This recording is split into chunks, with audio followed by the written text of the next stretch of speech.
Hello and welcome to another episode of the Full Force Weekly, brought to you by GeneralsJoes Reborn.com with me, Christopher McLeod AKA Diagnostik80. For today's episode, I'm joined by the awesome Patrick Notpicard Stewart. In this regular video series, we round up all the week's news in the world of G.I. Joe. What is it, Pat? It's the Full Force Weekly. Again. Okay, full disclosure, we just had to do that intro twice because I'm an idiot. But yeah, we're back on track now, and you know, it was just practice. It's fine.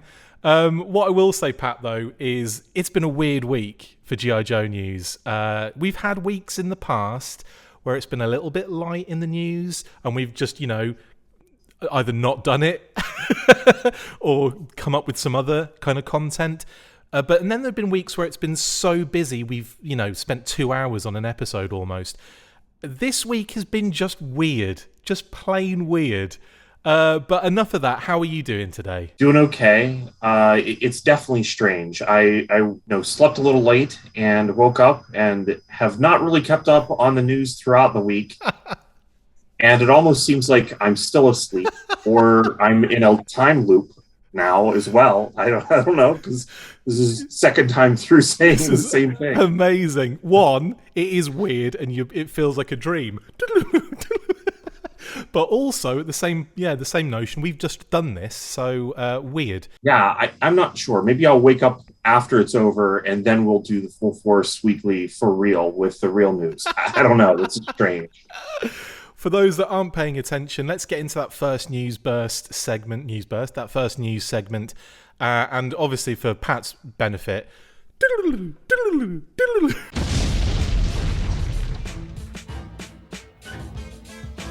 In the game room news, yes, Hasbro and Kilburn Live are joining forces to bring an IP-based arcade attraction to the American Dream Complex in Bergen County, New Jersey, called the Game Room. According to a press release issued by both parties earlier this week, Hasbro will bring games and activities based on Monopoly, My Little Pony, Hungry Hungry Hippos, Clue, Connect 4, Candyland, and of course, G.I. Joe. The arcade is set for a 2022 opening, and I cannot wait to see what G.I. Joe-based features it will have. It's been a long time since we heard the name Kilburn Live in relation to Hasbro, and now we seem to have a very real project in the works and just around the corner. As soon as we have more information regarding the G.I. Joe content of the arcade, we will let you know. Pat, will he be making plans for a trip to New Jersey next year? I don't think that I'll be going all the way out to New Jersey just to play a G.I. Joe game or activity. It could be a G.I. Joe activity. True. I don't think that I'll be doing that, but I am curious to see what this is about. It seems like a very different approach to an arcade. Yeah. To have all unique games, which I suppose would maybe attract people to an arcade, as opposed to, having the same games that people can play at home. I will also say that completely by accident, there were 2 Wayne's World references at the beginning there. One, Noah's Arcade, which I didn't say Noah's Arcade, but, you know, arcade's in there. And of course, the Dream thing. So I'm just saying, I'll probably be saying Schwing at some point as well. There you go, done it. But I've got to say, yeah, could you imagine if you made that trip out to New Jersey not knowing what the G.I. Joe thing was, and it was just the old school arcade game just slotted in the corner amongst a bunch of others? It would still be fun to play, but my God, what a wasted trip that would be. Yeah, but I'd be actually happy if whatever they have planned, if they managed to get that game as well. Agreed. It would be very nice. I'd love to see maybe a few games in there that they could kind of cabinet up, even though they were never cabinets, like some of the old school console games, and then also maybe even something like the Rise of Cobra game, you know, just something ridiculously awful like that, which actually I quite enjoyed. I've got to say I really enjoyed that game, but I know it was crap. But yeah, anyway, I mean, what are your kind of expectations here? Are you thinking, with Kilburn Live involved, obviously we've talked about them in the past and how they set up this partnership with Hasbro, and they've had big plans for a long period of time. This seems to be like something coming to the forefront finally, but what are you expecting to see? I'm expecting to see one of those very physically large Connect 4 games, and for the place to be very family friendly. Yeah. I'm almost thinking something along the lines of a Chuck E. Cheese is what is actually rattling through my head. I can't imagine that the brand new video games will be too involved or too complex. It seems like a lot of money to put into a very well-developed game to put it only into one location. Sure. So I think that it would just be the novelty of playing as G.I. Joe in something that maybe is a reskin or very similar from something else. I'd love to see some sort of virtual reality kind of thing. I think that would be pretty dope. Yeah, that'd be awesome. Especially if they kind of... we obviously no clue as to what that would even look like. But we are aware that they're putting a lot of money into gaming. So maybe that is where the money is going. But I would like to see this be... One, I'd like to see it be successful enough to kind of go out to other places in the US and worldwide, obviously. But just so I could experience it a little more comfortably than driving 4 hours to Bergen County, which I did check the map, and that's exactly how it was, like 3 hours 50 minutes. So I don't know if I don't even think that would be worth it for me doing that trip just to play on the arcade cabinet. But I find this really exciting though, because as you mentioned, it could be a very interactive experience. It could be more Nerf-like, more physical. It could be more like that. It could be like, Hasbro are going to be throwing like some money at some new games in there. A lot of times, some of these games, just making them larger makes them unique. Like a gigantic Hungry Hippos. Oh man, where you really have to crank something. That would just be fun. An arena of sport with just giant hippo. Your headband whenever you walk in, and then you never leave. Amazing. It'll be me versus you. People will walk in and control me versus you in the arena of sport. I'll be the Yeti dude, that huge Yeti, massive Conan.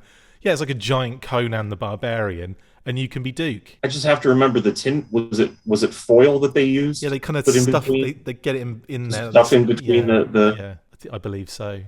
I haven't seen that particular episode for a while. Anyway, let's get back to it. Yeah, me neither. Let's get back to it then. Okay, cool. Well, I'm excited. I'm not going to lie. I want to see what this is all about. But and depending on the scale of it, mate, if it is big enough for a trip, if it is significant enough for a trip, would you do it for like a couple of days, like an overnight? It would be fun if it's good enough for me to go out to visit a bunch of things in the New England states. So to go visit Rhode Island and go to New Jersey would be maybe an entire trip as like part of a trip. But I don't think that I'll be getting on a plane or getting in the car and driving all the way across Pennsylvania in order to. You're not going to fuel up. You're not going to fuel up the private jet and come out here. Then? No. Okay, no. That's a shame. I was hoping for a lift. Anyway. I was going to say I'll drive the Gremlin there. I'm just trying to theme everything to Wayne's World today. It's a little bit late. I didn't realize you were starting the next story. We're going to be doing Wayne's World references throughout, so this is great. Anyway, that's in Wayne's World.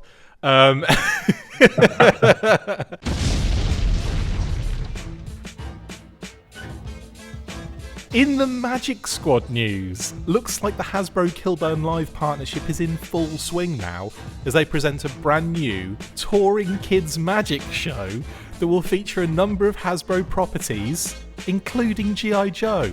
The show will feature over 30 different illusions within its 90-minute runtime, with a cast of young magicians showing kids how to perform simple magic tricks, as well as having a number of tricks to take home. An official video on the website gives you a good idea of what to expect from the show, what it will look like in scale, etc. Tickets will cost $35 for adults and $20 for children 10 and under.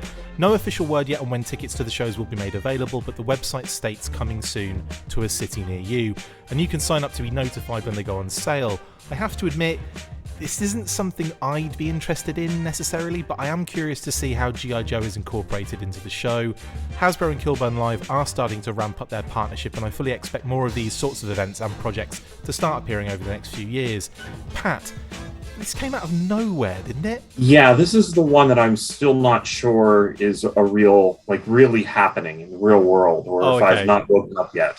You take the blue pill. Okay. That's not Wayne's World reference, obviously. That's a Matrix reference. But yeah, that will...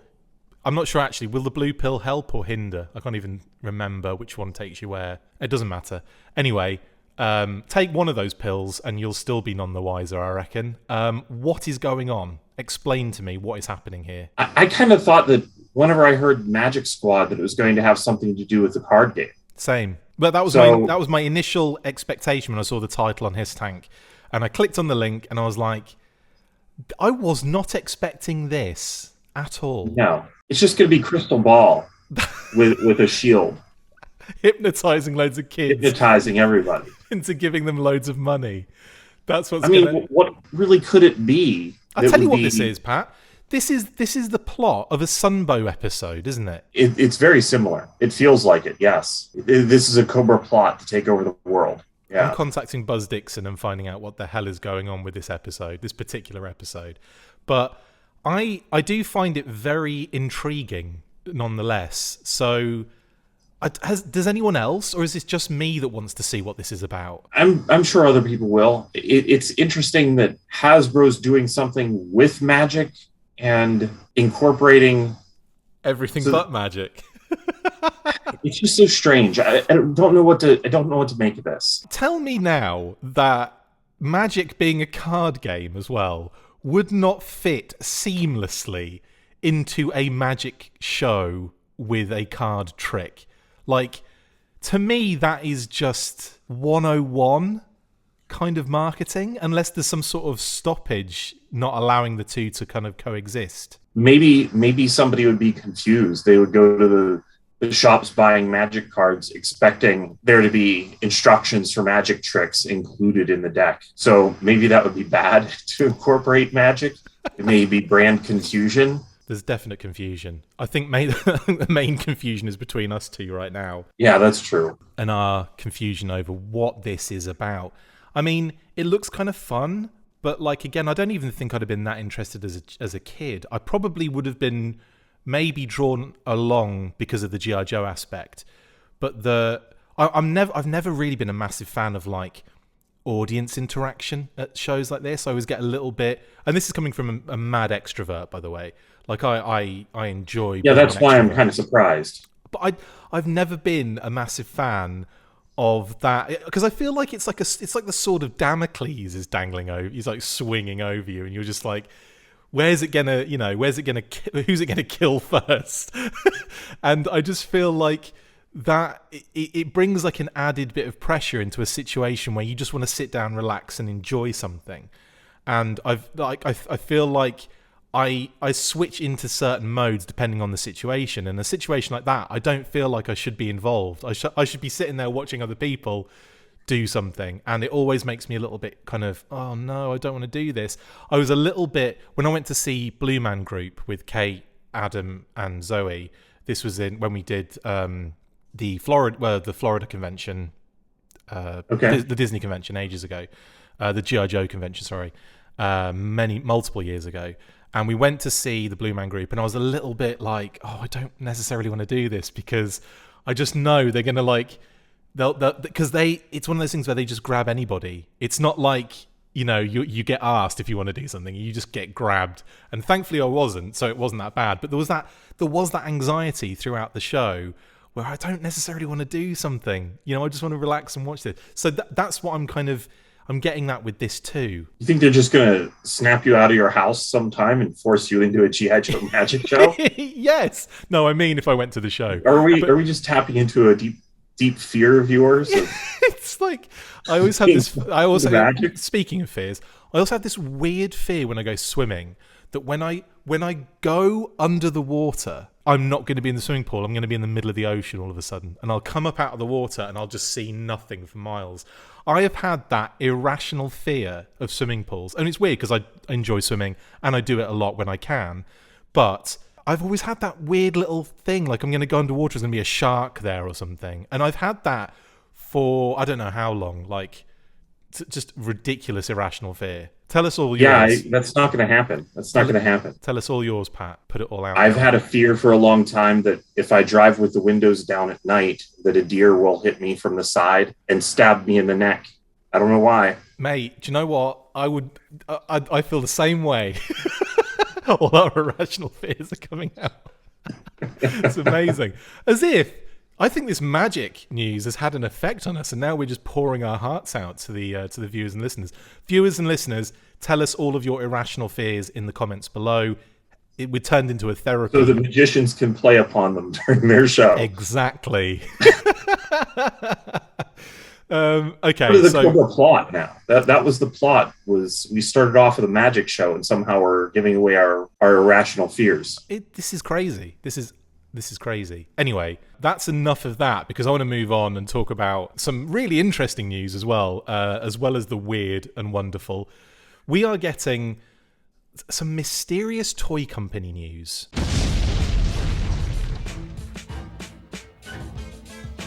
A mysterious toy company has emerged, posting images and hinting at a possible Red Shadows related toy line with updated logos. Skeletron is the name, and it looks very likely that Red Shadows is the game. A number of logos have already been posted to their newly created social pages on Instagram and Facebook, including the Skeletron company logo, a presumably new Red Shadows logo, and a retro-inspired skull and crossbones design. They've been dropping hints for the past week as well, as names like Bob Breakin, the godfather of Palatoy, and the main man behind the Red Shadows. On top of that, they've also dropped a massive Roboskull hint with a very cool image that displays Roboskull silhouettes appearing from either a sunset or a sunrise. And in addition to all of this, it has been noted that a number of trademarks have been filed under Roboskull LLC, which is where we also find the Skeletron and Red Shadows trademarks. This is all very intriguing and could possibly hint at a new Roboskull, but we will have to wait and see about that. It's all very exciting, and I'm looking forward to an official reveal in the near future, and as soon as we have more info, we will let you all know. Pat, excited, intrigued? What are your feelings around this? Very intrigued about this. Curious to see where this goes. I don't think that it would just be like a reissue of the Roboskull. The Roboskull's such a popular vehicle. It is interesting how that one has just kind of taken all of the American fans as well. I kind of think that it just has become one of the most popular things that was not released in the United States among US collectors. Absolutely. And you're right. I don't think it would be necessarily just a reissue, shall we say. So I think like when you think of all the hints that have come up, when you think of all like, you know, what they've been posting, you get the feeling that there's probably some sort of... I mean, my thoughts, I go straight to the Roboskull. But then, with it not being a reissue, are we looking at some sort of modern update here? Could be. I think that would be a popular thing to do. They've also mentioned as well, I've got to say this too, they've also mentioned in like, you know, in posts, things about Red Shadow's toy line and things like that. So that is another... I mean, I'm piecing together a few hashtags here and there. But, you know, do you think we could be seeing more than just that? Do you think we could be seeing like a whole array of kind of maybe new Red Shadow stuff? I would not guess that just based on this, but maybe. It definitely seems like it's Roboskull focused. I mean, even the name Skeletron, as I think that I learned listening to you a long time ago, that Skeletron was actually originally created to be the pilot to the Roboskull. So it all is somehow Roboskull related, I think. That's another but very maybe, good point. Maybe not to all of the Red Shadows, but who knows? I don't know. That's actually genius, and another little connection that I'd failed to make. So yeah, that is another interesting point. Yeah, and obviously Skeletron was going to be the original pilot. That's what Bob had in mind until he brought the prototypes into the office and showed them, told them what they were, and they went, no. And I think, in actual fact, I think he called Skeletron Roboskull when he first kind of revealed Oh, really? that. And they said, no, that's not Roboskull. That's the Roboskull. Make another pilot for it, and we'll figure something else out for that Skeletron, and became a mail-away figure. But yeah, so all very intriguing. Not really much else we can kind of talk about. But I mean, what would you like to see, Pat? Is there anything like you'd like to see come of this? Did you have any expectations? I mean, what are your thoughts there? Well, at this point, it almost seems like anything's possible. I'd like to see a real Roboskull land in my front yard, and I get to fly it for a little while. You know, that's what I'd like to see. Now that my expectations have just gone up, and now that's going to ruin whatever this is, because there's no way it's going to be a one-to-one. Well, could you imagine? I mean, it's a toy company, but could you imagine like a one-to-one scale? Kate and I have discussed this many times, and it's still something we want to do. We want to build, even if it's like not. Obviously, it's not going to work. But if it was something that you could put in your garden and be massive, and you could sit in it, how much fun would that be? That would be fun.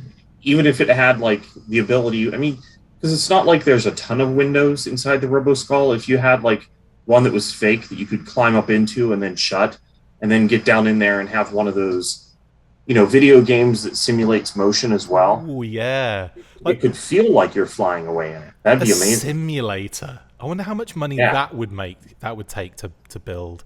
That would be amazing, wouldn't it? A G.I. Joe simulator. I'm not even talking about Robo Skull right now, but just a G.I. Joe simulator where you could be like Ace, or you could be like on the ground and like a G.I. Joe vehicle. Again, that would be so dope. I would love that. Yeah, full theme park ideas with G.I. Joe. I'm sure there's a lot of them. I think that being inside a Fang could be a fun one. Inside like one of those domed rooms where you're looking around. They'd have to make it so loud. They'd have to make it so loud. Well, it would. But the Fang would be such a good platform for one of those, because you'd be able to be contained and strapped in and yet have full visibility of everything around you. So, or Flight Pod. Totally. Flight Pod as well. Just going over the top of you and just... Oh, that'd be so wicked. Okay, right. So that's what our plan is then for the rest of our lives, is to build the ultimate G.I. Joe theme park. Which I'm hoping Kilburn Live and Hasbro do at some stage. We've got something in Malaysia. We've got something in New Jersey. We just need to bring it all together and make more cool stuff G.I. Joe related in it. Easy, right? Oh, yeah. Simple. Anyway, that's Skeletron news, apparently. But anyway, yeah, looking forward to seeing what that's going to be about. And moving on, we have, I suppose, like a little bit of disappointing news again. And that's in classified novel news.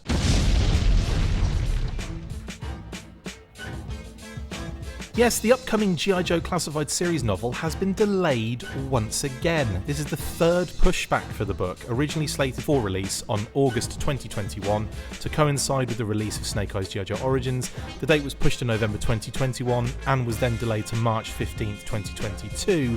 The new date for the book is July 26th. Are we all keeping up with this? July 26th, 2022. You can still pre-order the book on Amazon, link in the description. Pat, surprised to see it pushed back again? No, not really. I think that writing a novel takes some time, so just churning it out probably isn't a good idea. I just figured they'd already written it by the time they revealed it. I just thought it was already written. That's true. That was mine, I guess. But then again, pre-order wise, they probably thought, we got some time. But then what could be happening to stop the I don't know, the written aspect of this up until next year? Writer's block? I don't really know what else. Like really bad writer's block? Or maybe they're timing it. It could also be that they're planning on releasing it timed with something else. That's like a good maybe point. There's something that's going to be happening, or they feel that they can properly promote it at a different point. So we're thinking Yojo June next year, going into July. Yeah, that could be more... Mm-hmm. More, yeah. Maybe the stuff in the book that they can't reveal until certain figures are revealed, possibly. Or maybe they're thinking that. That's possible, but I think that the Yojo June thing is probably more the truth of it. They probably know that they have this big push that's going to happen marketing-wise in June, and so it'll just make sense to put this book as a part of that and then give it a proper launch, most likely what it is. Like we spoke a little while ago about Hasbro being involved with gaming and also having a few things in production that have been in production for a number of years as well, we heard. And we were told not to expect anything for a few years. But do you think maybe there's some, like they've got a lot of things planned in the classified sphere that they might want to kind of like you say, like kind of bring out at the same time? Yeah, I think that once Classified became a very clear success, they probably needed to rework their plans a bit in order to expand them. Yeah, which is the good news. So I think that we may be seeing a lot of the signs of that within various things. Yeah, just the fact that G.I. Joe was included in the arcade and the Magic Show could be a result of the popularity of Classified. Absolutely. I'm really excited to... I kind of really want to read this book. Like, I want to see what it's about. I'm really excited for Phil Noto's illustrations because I think he's a cracking artist, and I really can't wait to see what he's got going on in the book. And obviously, and John Scovran, I don't know a great deal about the author, but I'm interested to see what this is about, what it's like. I know it's aimed at kind of like a teenage audience, I believe. But, you know, I'm still kind of 8 years old in my head, so I'll be all right. I'll probably enjoy it. That's probably So if you're 8 years old and it's to a teenage audience, you have to wait a little while before you can read it. That's no. I just get it early, like everything in life as a kid. It's like, you shouldn't watch that, and you shouldn't see that, and you shouldn't do that. But you end up doing all three of those things anyway, because, you know, not at 8 necessarily, but you know what I mean. I saw a few. I'd seen Predator at the time, and I must have been about 8 years old then when I saw Predator. When was it out? It was like 87, was it? Or was it earlier? I think so. It sounds about right. I'm checking because I don't want to. I'm a fanboy of that movie, so I want to know when it came out. Also, 1987. I was spot on. I also don't really want to type Predator into a search engine without movie, by the way. Anyway, yes, so there you have it. Pushed back till frickin' July. So, yeah, you can have to wait till, I guess, the next when the weekly becomes ridiculous again and we're doing 10 to 15 news stories within a weekly. That's when you're going to have to wait for this book to come out. But anyway, in the meantime, make your own adventure, yeah? That wasn't in Wayne's World. Right, then, moving on then, Pat, and let's get the shout-outs done.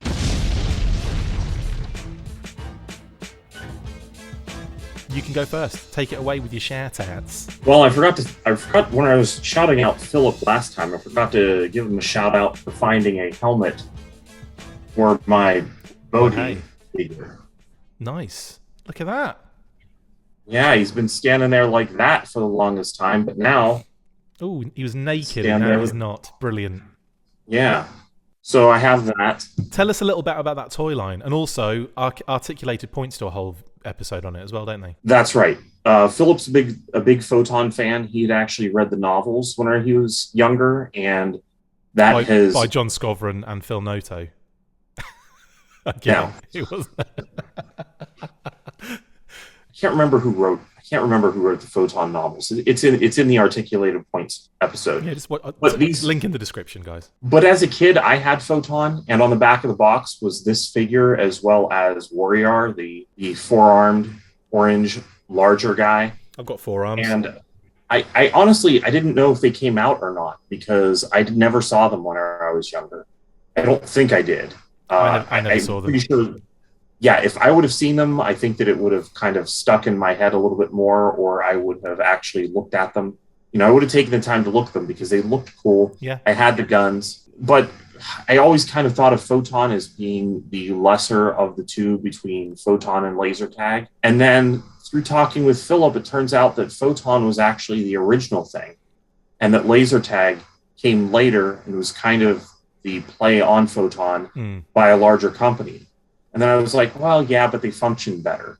But then you start reading reviews, and no, the Photon guns actually shoot at a farther distance. Yeah.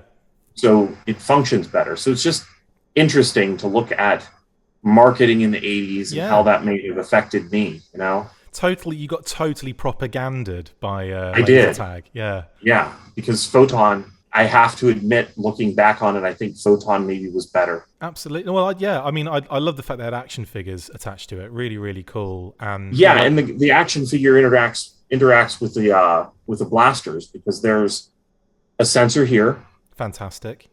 And then a button here that activates his little laser. His laser, which looks exactly like the one that you get as a kid that he can shoot at. That's brilliant. Yeah, so again, check that Articulated Points episode out. And shout out to Phil, as always. Any others, Pat? No, I think that does it again for me for the week. I don't always have a lot of shout outs. It's usually just Philip for some reason. Yeah, it's just the life you live, isn't it, basically? It's work and it's Phil. And the weekly. That's what it is. Shout out the weekly. Yeah. Full Force Weekly. I'm going, obviously, to start, as always, with a big shout out to all the family. And to my wonderful wife, Kate. Love you all. Speaking of family, I'm actually flying out to the UK on the 29th, I want to say. I have to look at the dates again. But of this month, in actual fact. So very, very soon, I'm flying out. And I'll be there for a month. So I don't fly back until like the 30th of October.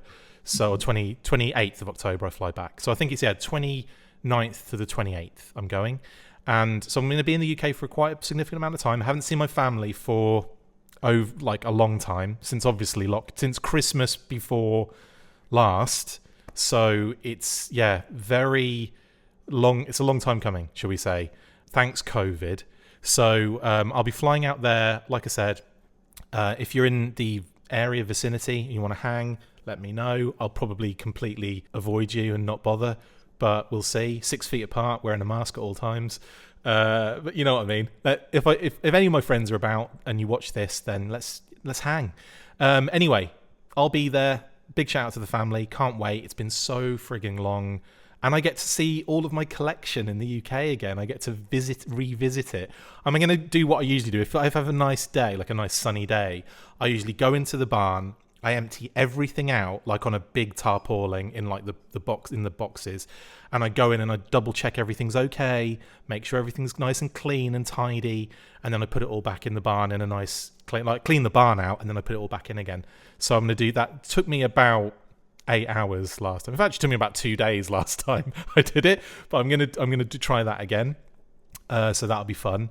And it's weird. There's so much stuff that I have that I just don't get to enjoy because it's in a different country. But I had that, like, when we moved to Pawtucket, it was like, well, we'll get to fly out more often, and you'll get to see your family, and you'll get to be with your collection, like it's a member of my family. And it just hasn't been able to happen. So it is like agonizing. So much of my stuff is in there. Like all my Masterpiece Transformers, basically. Ugh, makes me sad. Anyway. You gonna bring anything back with you? There wasn't.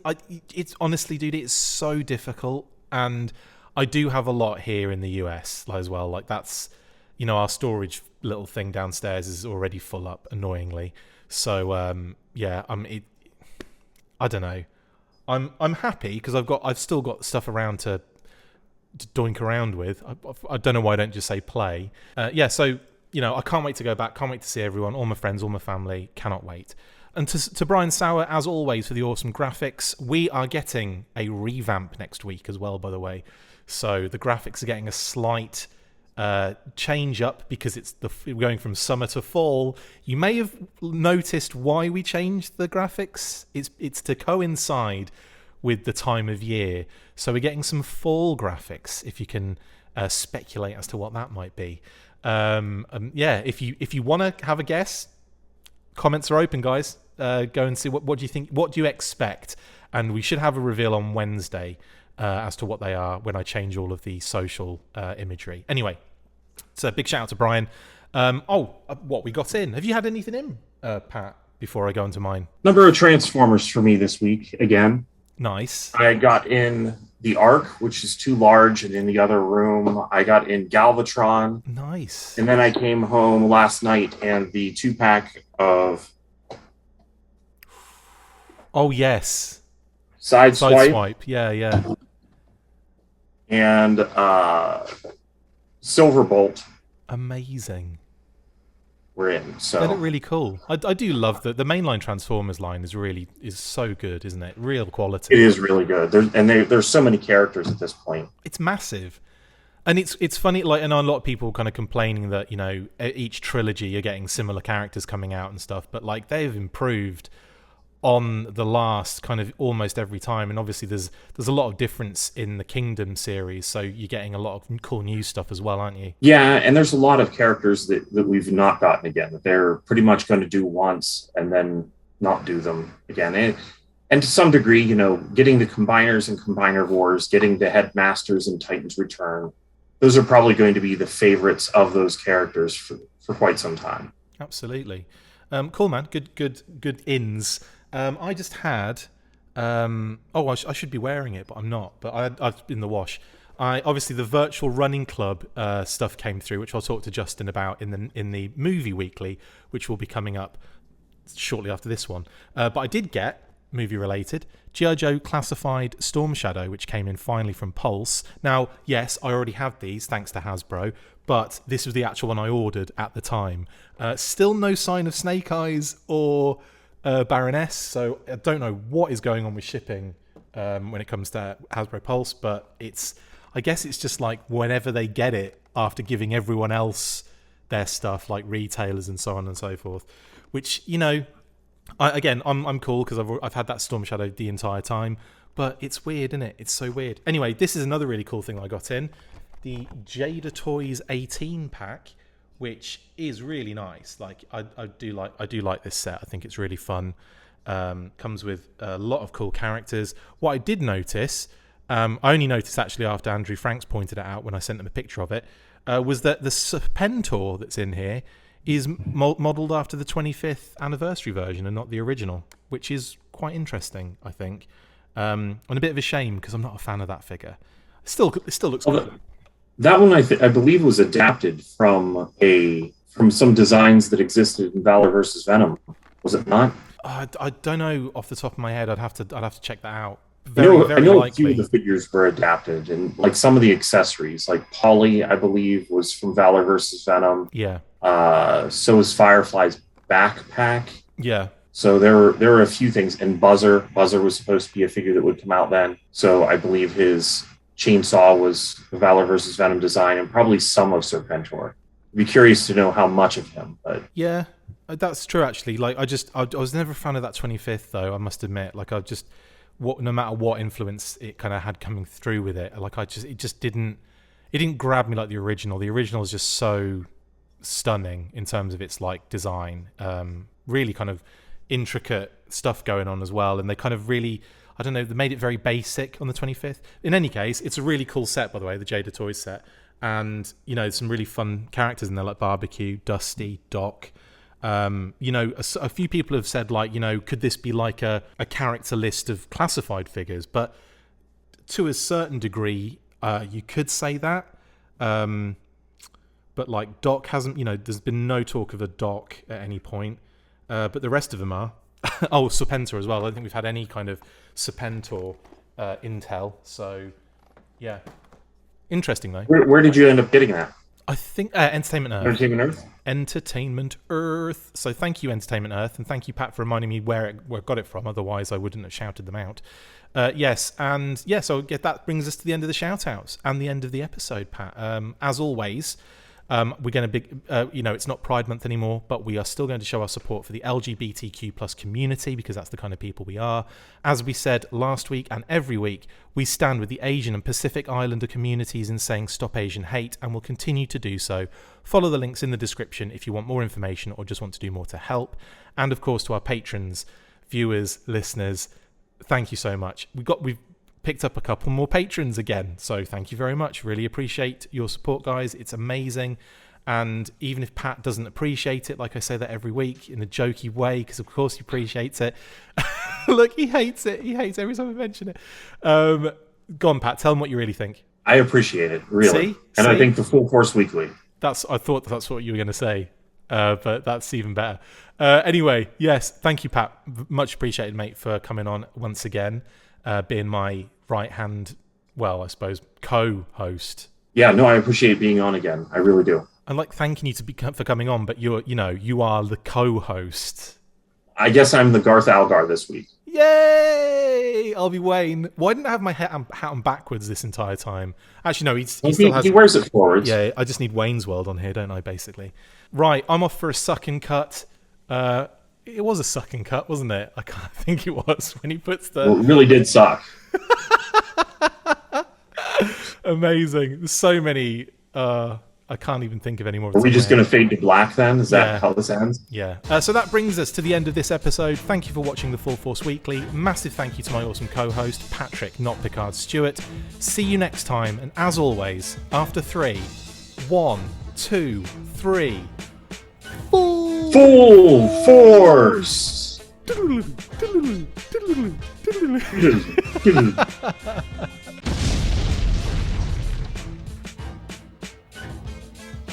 Make sure you get involved with the discussion by liking, sharing and commenting on these videos, and as always you can keep up with the show after listening by following on Twitter @TheFullForce, liking the Facebook page facebook.com/TheFullForce, and if you would like to contact the show you can message us on either of those platforms with feedback and questions. We also have a Patreon page, so if you want to show your support for the show, see your name up in lights on these videos, or enjoy exclusive bonus content, then check out patreon.com/TheFullForce podcast, or click on the link on any of the posts this podcast appears in. Full Force.